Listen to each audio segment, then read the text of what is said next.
ଜୟ ଜଗନ୍ନାଥ ସାଙ୍ଗମାନେ 29 ତାରିଖରେ ଯେଉଁ ଭୂମିକମ୍ପଟା ହେଇଥିଲା ସେଇଟା ମୁଁ ଫିଲ୍ କରିପାରିନଥିଲି, କାହିଁକି ନା ମୁଁ ବାହାରେ ଥିଲି।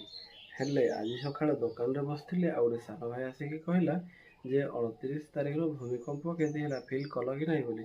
ହେଲେ ମୁଁ କହିଲି ମୁଁ ବାହାରେ ଥିଲି, ମୁଁ ଫିଲ୍ କରିପାରିନଥିଲି ବୋଲି। ଟିକେ ସମୟ ଆମେ କଥା ହେଲା ପରେ ସେ ସାନ ଭାଇଟା ମୋତେ କହିଲା ତମ ଦୋକାନରେ ତ CCTV ଲାଗିଛି, ତମେ ଚେକ୍ କରିକି ଦେଖ ବୋଲି। ହେଲେ ପରେ ମୋତେ ମନେ ପଡ଼ିଲା, ହଁ ଠିକ୍ କଥା, ଆମ ଦୋକାନରେ ଛୋଟ CCTV ଗୋଟେ ଲାଗିଛି, ତ ଆର ଫୁଟେଜଟା ଟିକେ ଚେକ୍ କଲେ ହେଇଥାନ୍ତା ବୋଲିକି। ପରେ ମୁଁ ଯାଇକି ଫୁଟେଜଟା ଚେକ୍ କଲି, ଛୋଟ CCTV କ୍ୟାମେରାର।